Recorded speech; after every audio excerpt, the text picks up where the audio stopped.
우리가 사람을 볼 때 그 상대방을 보면서 판단을 많이 하시잖아요. 이 사람은 어떻겠다, 이 사람은 어떻겠다라고 판단을 많이 하는데, 여러분들 사람들이 많이 보셨잖아요.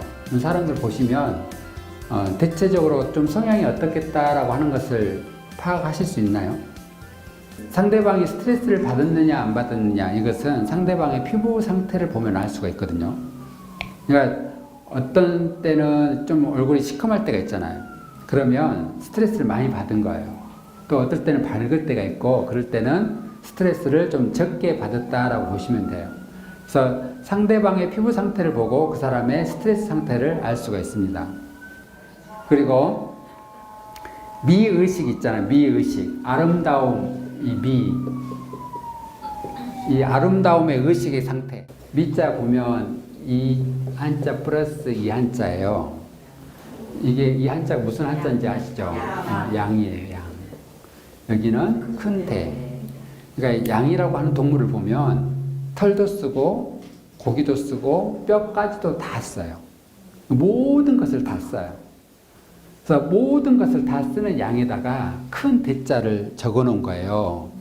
그러니까 진짜 미라고 하는 것은 그냥 어떤 육체적인 부분만 아니라 정신적인 것까지 다 포함돼서 모든 것을 다 아우를 수 있는 그런 마음의 상태를 가지고 있는 사람을 진짜 미인이라고 이야기를 하는 거예요.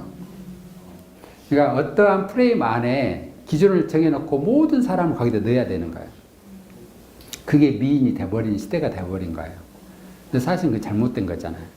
내가 자연적으로 내 몸의 상태가 약간 통통하냐, 아니면 약에 의존을 해서 아주 날씬한 상태가 됐느냐, 이게 정말 중요한데, 많은 사람들은 약에 의존해서라도 날씬한 상태를 원한다라는 거죠. 그게 이제 가장 큰 문제예요. 근데 옛날 사람들에 비해서 요즘 사람들이 키가 커요. 젊은 애들이. 키가 크는 것은 항생제 때문이거든요. 항생제를 많이 먹으면 성장 속도가 빨라요. 그래서 동물들한테도 항생제를 주거든요. 항생제를 주면 동물들이 성장 속도가 빨라요. 그러면 농가에서 입장에서 보면 빨리 키워서 빨리 내보내면 돈을 많이 벌잖아요. 그래서 빨리 성장을 하는 거예요. 그래서 사료에 많은 항생제가 들어가 있습니다. 그러면 항생제를 섭취를 하게 되면 자, 우리 몸의 정상적인 세포의 성장 속도도 빨라지겠죠. 그럴 거 아니에요. 그런데 비정상적인 세포의 성장 속도도 빨라지는 거예요. 그러니까 항상 우리 몸에는 모든 것들이 다 그냥 정상적인 것들만 있다라고 생각을 하시면 안 된다라는 거예요. 비정상적인 세포의 성장 속도가 빨라지면 질병에 걸릴 수 있는 확률이 높아지는 거예요. 그러니까 그러한 이면의 어떤 상태를 봐야 되는 것이지 한 면만 보다 보니까 문제가 생기는 거예요. 호르몬 주사를 맞춰도 마찬가지예요. 그러면 정상적인 세포 성장 속도가 빨라질 거 아니에요. 근데 반면에 비정상적인 세포의 성장 속도도 빨라지기 때문에 거기에 따른 부작용이 일어날 것을 전혀 생각을 않는다라는 거예요. 그래서 너무 약을, 항생제가 많이 들어있는 약을 섭취를 한다는 것이 그닥 좋은 방법은 아니다라는 거예요. 그래서 상대방이 어떠한 마음을 가지고 있느냐, 욕심을 가지고 있으면 병도 치료가 잘 안 됩니다. 저 이러이러한 문제가 있는데 치료 좀 해주세요 라는 말을 하면 치료가 잘 안 된다라는 거예요. 지금부터 제가 어떻게 하면 제 몸의 문제가 해결될까요? 라는 말을 하는 사람들은 좋아져요. 내가 어떻게 바꾸고 싶다라는 그런 마음이 있는 사람인 거예요. 근데 치료해 주라고 해준 사람은 뭐냐면 그냥 나는 지금까지 하던 대로 그냥 그대로 할 테니까 뭐라도 나한테 먹여서 나도 좀 좋아지게끔 해줘봐라 이거예요. 그러니까 가장 중요한 것은 식생활 패턴을 바꿔보려고 노력을 해야 되는데 그걸 안 바꾸고 좋아지기를 원한다라는 거예요. 이게 가장 기본이 식생활 패턴을 바꾸는 것부터 먼저 하셔야 된다는 거예요. 이게 첫 번째거든요. 사람이 그래서 인간성을 보려면 가장 낮은 자, 어려운 자, 이 사람한테 대하는 태도를 보면 그 사람의 인간성을 알 수 있다고 그랬어요. 그러니까 정말 어려운 사람이고 나보다 더 밑에 있는 사람한테 대하는 태도. 나보다 나이가 좀 더 어린 것 같으니까 막 반말을 하는 사람 처음 봤는데 사실은 그것은 인간성이 그건 좋은 건 아니에요. 그래서 그런 사람을 대하는 태도를 보면 그 사람의 인간성을 알 수 있다고 했거든요. 그래서 정말 중요한 거예요. 나보다 좀 더 괜찮은 사람한테는 굽신굽신하고 그렇지 않는 사람한테는 그냥 함부로 하고 이것은 정말 아닌 겁니다. 예. 그래서 그러한 것들을 잘 보면 내가 같이 있어야 될 사람, 같이 있으면 안 되는 사람, 이런 사람들을 이렇게 이제 알 수가 있는 거야. 근데 그게 정말 중요한 게 뭐냐면 그러한 파장이 맞아야 나한테 도움이 되는 거예요. 근데 그렇지 않으면 계속 스트레스를 받거든. 스트레스를 너무너무 많이 받다 보면 또 문제가 생기는 거예요. 그래서 스트레스를 받게 되면 활성산소가 많이 생기잖아요. 그 활성산소에 의해서 우리 몸의 세포에 문제가 생기는 거예요. 그러니까 내가 스트레스를 얼마나 잘 해소를 하고 또 견뎌내고 하느냐가 정말 중요합니다. 근데 우리는 정말 많은 스트레스 충격도가 있어요. 스트레스 충격도를 보면 이사 가도 스트레스고 휴가를 가도 스트레스고, 그래서 그런 스트레스 충격도에 내가 얼마나 완충작용을 잘 할 수 있느냐, 이제 그러한 것들도 잘 여러분들이 이제 해결을 하셔야 된다는 거죠. 그래서 이 정신적인 부분과 이 육체적인 부분의 일치가 잘 되어야 정말 건강한 사람이 되는 거예요. 그래서 우리가 말하는 이제 영, 혼, 육, 이 세 가지가 일치가 잘 돼야 돼요. 근데 우리는 대체적으로 이 내 몸의 육체는 이 혼에 의해서 움직인다라고 생각을 하고 있는데, 거의 대부분의 사람들은 그렇게 생각을 하는데 실제로는 그러지 않아요. 내가 생각하는 거하고 내 몸이 움직이는 거하고 이렇게 보면 여러분들이 생각하기에 내 머리로 원하는 것을 먼저 취하는지 아니면 내 몸이 원하는 것을 먼저 취하는지 잘 생각을 한번 해보셔야 돼요. 먹는 먹거리는 내가 머리로 원하는 것보다는 내 몸이 원하는 것을 먼저 하셔야 돼요. 그래서 입으로 어떤 것이 들어오느냐가 정말 중요하거든요. 근데 우리는 항상 내 머리로 원하는 것을 먼저 취한다고. 피자하고 야채가 있어요. 뭘 먹어야 돼? 내 몸이 원하는 것은 야채를 원해. 근데 내 머리로 원하는 것은 피자를 원하고 치킨을 원해. 그러면 진짜 중요한 것은 내 몸이 원하는 것을 먼저 먹어줘야 된다라는 거야. 얘네들이 원하는 것을 먼저 먹어주고 내 머리가 원하는 것은 나중에 먹어야 돼. 이게 음식을 먹는 순서예요. 내가 살아가는데 정말 중요한 게 뇌가 중요할 것인지 아니면 내 몸이 중요할 것인지 한번 생각을 해보셔야 돼요.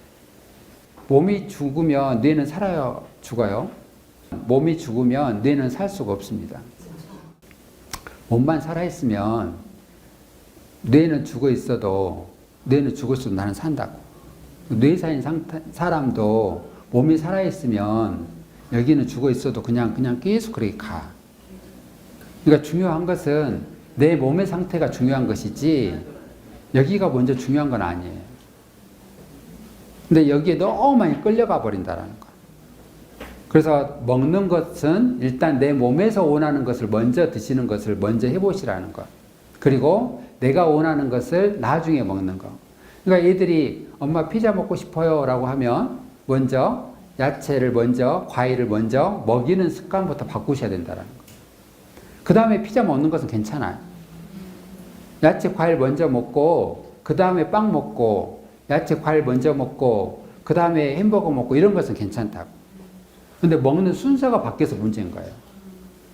근데 그런 먹는 순서가 있는데도 불구하고 우리는 그 먹는 순서에 대해서 모르는 거예요. 그냥 아무거나 내 몸에 들어와서 배를 채워주면 건강할 거라고 생각하고 살아요. 굶는 것보다 라면이라도 끓여서 먹으면 더 나을 거라고 생각을 해. 그래서 엄마들한테 밥을 안 해놨으니까 라면이라도 끓여 먹어라. 그렇게 말하는 게 나아요. 밥을 안 해놨다. 오늘은 굶어라. 이게 더 나아요. 굶어라가 더 나은 거예요, 원래는. 어떤 분은 라면 종류마다 다 찬장에다 넣어놓으신 분도 있더라고. 온갖 라면 종류를 다 드시는 분들이 있더라고요. 근데 그건 절대 좋은 건 아니에요. 그래서 그러한 면류라든가 안 좋은 것들, 이런 것들을 최대한 삼가를 해보는 것이 필요하다라는 거죠. 자, 우리가 이제 이 정신적인 부분으로 이제 볼 때는 육체에 끌려가면 안 되는 거예요. 그러니까 육체적인 부분으로 끌려가는 것은 쉬운 선택을 하는 거예요. 얘는 쉬운 선택을 하는 거고 내 몸이 편안하면 좋은 거예요. 힘든 선택을 먼저 하셔야 된다는 거, 반드시. 그 다음 이후의 삶은 내 삶이 정말 쉬워지는 거고 쉬운 선택을 했을 때는 그 다음의 삶은 어려워지는 거예요. 그러니까 내가 내 몸의 문제를 해결을 하기 위해서 오늘부터 음식도 좀 조절을 하고 칼로리도 제한도 하고 내가 지금까지 안 해왔던 것을 잘 한번 해봐야 되겠다라고 하는 것은 힘든 선택이에요. 내가 지금 통증이 일어난다. 그러면 쉬운 선택은 진통제 먹는 거예요.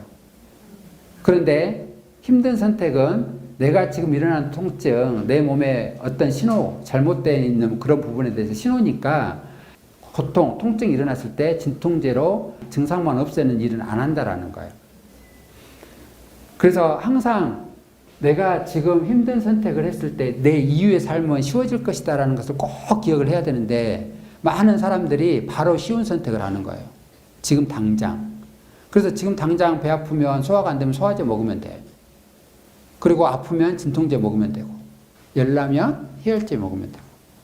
근데 그 이후의 삶은 내 몸의 문제는 정말 큰 문제가 일어날 수 있다는 것을 생각을 하셔야 된다는 거예요. 그래서 힘든 선택을 먼저 하는 것이 좋습니다. 일단 정신적인 부분은 내 육체가 원하는 대로 따라가지 않도록 한번 해보는 거. 그래서 정말 중요한 게 절제거든요. 절제를 얼마나 잘 하느냐 못 하느냐 이게 관건이에요. 안 좋은 음식 먹어도 괜찮아요. 먹어야 되는. 남들 다 먹고 있는데 나 혼자 안 먹는다. 이것도 잘못된 거예요. 그런 사람들하고 어떤 관계 이걸 잘 하셔야 된다는 거예요. 그래서 먹을 때는 먹더라도 그렇지 않을 때 평상시에 절제를 얼마만큼 잘 하느냐 이게 관건인 거예요. 그래서 우리가 건강하게 사는 것은 첫 번째는 우리 몸속에 있는 독소를 얼마만큼 잘 배출을 하느냐 이게 첫 번째. 그러니까 청소를 얼마만큼 잘 하느냐, 우리 몸의 정화를 얼마만큼 잘 시키느냐. 자연은 스스로 정화를 시킵니다. 자연은. 그래서 여러분들이 이제 나중에 이제 겨울이니까 그런데 나중에 이렇게 여름에 이렇게 산에 계곡물이 흐르는 곳에 놀러를 가게 되면 일찍 가신 분들은 여기 위에서 놀아. 좀 게으르신 분들은 좀 밑에서 놀아. 완전 게으른 사람은 밑에서 놀아. 근데 여기서 노는 사람이나 여기서 노는 사람이나 여기 노는 사람이나 여기 다 있는 물 받아가지고 라면도 끓여먹고 막 커피도 끓여먹고 막 이래. 자연은 자 여기서 아무튼 좀 지저분하게 놀았더라도 이 물이 5m 정도만 내려오면 정화가 됩니다. 깨끗하게 정화가 돼요. 여기서도 5m 내려오면 정화가 돼요. 그러니까 여기서 받아서 먹는 물이나 여기서 먹는 물이나 자연의 물은 정화가 된 물이에요. 이것도 보면 괜찮아. 그런데 여기서 엄청난 많은 오염 물질을 쏟아 부었다라고 가정을 해보세요. 자연적인 정화가 일어나겠느냐? 안 일어나겠죠. 그래서 여기서 이 물을 받아서 먹으면 문제가 생기는 거예요. 우리 몸도 똑같습니다. 내 입에서부터 쭉 내려와서 항문까지 여기에서 어느 정도 넣어주면 여기 관을 통해서 내려오면서 다 정화를 시켜. 여기서 정화를 시키는데 엄청난 많은 양의 안 좋은 물질들이 들어온다고 하면 정화를 시킬 수가 없어요. 그래서 병이 생기는 거예요. 질병이. 세포에 문제가 생기는 거고. 그래서 적당하게 먹는 것은 안 좋은 걸 먹더라도 괜찮은 거예요. 빵도 먹고 피자도 먹고 그렇게 먹고 살아야 될 거 아니에요. 남들 다 먹는데 왜 나 혼자만 안 먹어야 되냐. 정말 병이 생겼으면 그런 것들을 완전하게 삼가를 하는 것도 필요한 거예요. 그래서 이 사람과의 관계를 잘 유지하는 사람이 잘 살아요. 관계 유지를 잘 하는 사람이 잘 사는 거고 사람하고 자연하고 관계를 잘 유지하는 사람이 잘 사는 거예요. 근데 항상 우리는 자연을 거스르려고 노력을 한다. 자연을 거슬려서 하다 보니까 문제가 생겨요. 그러면 자, 내 입으로 들어오는 것들에 가장 이 질병을 일으키는 가장 치명적인 것들은 육류라고 이야기를 했습니다. 육류. 육류는 왜 문제를 일으키냐면 우리 몸에 림프라고 하는 장기가 있어요. 독소 노폐물을 배출하는 장기가 림프예요. 이 림프가 몇 킬로냐면 16만 킬로미터. 자동차를 한 대 사셔가지고 10만 킬로를 타고 돌아다니는데 몇 년 정도 걸릴 것 같아요. 5년을 타고 돌아다녀야 10만 킬로를 타. 그런데 우리 몸의 혈관의 길이가 12만 킬로미터. 혈관의 길이가 12만 킬로미터. 림프의 길이가 16만 킬로미터. 그러면 혈관의 길이보다 림프의 길이가 더 길어요. 림프는 독소 노폐물을 배출하는 기관이에요. 그러니까 독소 노폐물이 내 몸에 쌓여 있는 것이 훨씬 더 많겠죠. 기간이. 그러면 얘가 빨리빨리 배출이 안 된다라고 하면 결론은 이 독소에 의해서 어떻게 혈액에도 문제가 생기는 거예요. 혈액 자체에도 문제가 생기는 거예요. 그런데 이 림프를 막히게 하는 가장 주범이 뭐냐? 육류예요. 질병의 가장 큰 원인, 림프를 막히는 가장 큰 원인은 육류입니다. 질병의 치명적이라고 이야기를 했어요. 육류는 질병의 치명적이다라고 이야기를 했어요. 그러면 내가 몸에 정말로 문제가 있었다라고 하면 완전하게 이걸 끊으셔야 돼요. 지금 건강할 때는 조금씩이라도 드셔도 괜찮겠지만 최대한 줄이려고 노력을 하셔야 된다. 그래서 이 질병의 치명적인 것을 우리는 반드시 먹어야 되는 줄 알고 있어요. 단백질을 보충하기 위해서. 근데 이건 아니에요. 단백질은 식물로서도 충분하게 보충이 다 가능해요.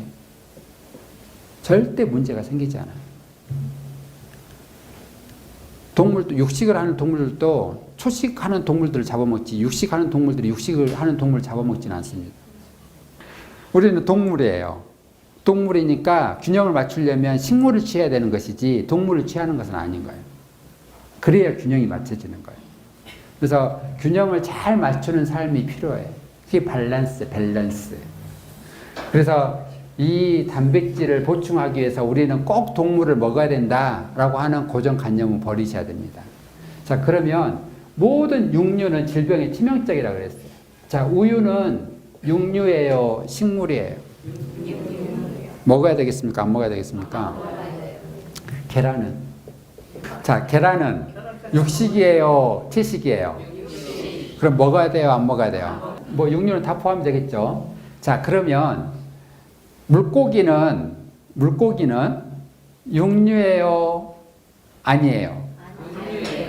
육류 아니에요? 아무튼, 자, 그래서 이러한 것들은 사실은 내 몸에 문제가 있다라고 하면 상관을 한번 해보셔야 돼. 진짜 상관을 한번 해보시면 내 몸이 어떻게 변화가 되는가 이걸 꼭 아셔야 되는데 가장 이제 이런 것들에 의해서 뭐에 문제가 생겨요? 장에 문제가 생기잖아요. 장에 문제가 생겨요. 그러면 얘네들이 우리 몸에 들어가서 빨리빨리 소화가 되고 흡수가 돼버리면 괜찮아. 그런데 장 상태가 안 좋은 사람들은 오랫동안 머물러 있어요. 오랫동안 머물러 있으면 부패가 일어나. 부패가 일어나는데 가장 부패가 많이 일어나는 사람이 어떤 사람이냐면 위산의 농도가 맞지 않는 사람. 폐하가 1.5에서 2.0이거든요. 이 위산이 1.5에서 2.0이 맞춰지지 않는 사람들은 어떻게 부패가 일어나 버린다고. 부패가 일어나면서 여기서 엄청난 독소가 발생이 되겠죠. 이 독이 혈관을 타고 돌아. 혈관을 타고 돌으니까 혈관을 타고 돌면서 어디로 반응이 나타나냐? 피부로 나타나. 그래서 피부 상태가 안 좋아져. 그러면 모든 독소 노폐물들은 피부로 배출하는 것이 되게 많습니다. 입으로 배출하고 피부로 배출을 하고 눈으로, 코로, 귀로, 소변으로, 대변으로 빼내는데 피부로 빼내는 게 많아요. 그래서 몸에서 냄새가 안 좋게 난다고. 그래서 몸에 독소가 많은 사람들은 되게 냄새가 많아. 근데 여러분들이 딱 해독을 하고 이게 내 몸이 정화가 됐잖아요. 정화가 되어 있는 상황에서 버스를 타면요, 못 탑니다. 너무 냄새가 독해. 지하철 못 타고 다녀요. 머리가 아플 정도로 냄새가 심해. 이러한 냄새도, 정말 안 좋은 몸에서 나는 냄새도 정말 내가 사랑하면 그 냄새를 못 만든다는 거예요. 내가 상대방한테 사랑하는 이 마음의 감정 상태가 이거에 의해서 호르몬이 분비가 되거든요. 호르몬. 이 호르몬이 영향에 의해서 전혀 냄새를 못 맡을 수도 있다고. 근데 감정의 상태가 안 좋아지면 호르몬의 균형이 깨져요. 호르몬의 균형이 깨지면 이 호르몬이 신경을 전달시켜주는 물질이에요. 그러니까 신경 시스템에 문제가 생긴다고. 이 감정의 상태에 의해서 내 몸에 호르몬이 분비가 될 수도 있고 안 될 수도 있어요. 그래서 내 감정의 상태에 대해서 인슐린이 분비가 될 수도 있고 안 될 수도 있어요. 피부의 접촉에 의해서 인슐린이 분비가 될 수도 있고 안 될 수도 있어요. 피부에, 우리 몸의 전체 피부에 5%가 럽켈 세포라고 하는 세포가 있어요. 그 세포가 자극이 돼서 인슐린이 분비가 되거든요. 그러니까 상대방한테 내가 정말 좋은 마음으로 손 한번 잡아주고 어깨에 손 한번 올려주면 인슐린이 분비가 될 수 있다고. 그런데 전혀 막 거부감으로 이렇게 상대방을 대하고 하면 상대방의 문제가 해결이 안 된다라는 거예요. 그래서 내가 상대방한테 어떠한 감정의 상태를 가지고 그 사람하고 어떠한 관계를 가지고 있느냐, 이게 내가 건강해질 수도 있고 상대방도 건강해질 수 있게끔 만들어주는 거예요. 그래서 진짜 건강하고 관련된 업을 한다든가 이러신 분들은 정말 사랑하는 마음이 있어야 됩니다. 그런 마음이 없고 그냥 뭐 하나 내가 이 사람한테 팔아서 먹게끔 해봐야 되겠다 이런 마음 가지고는 절대 안 되는 거예요.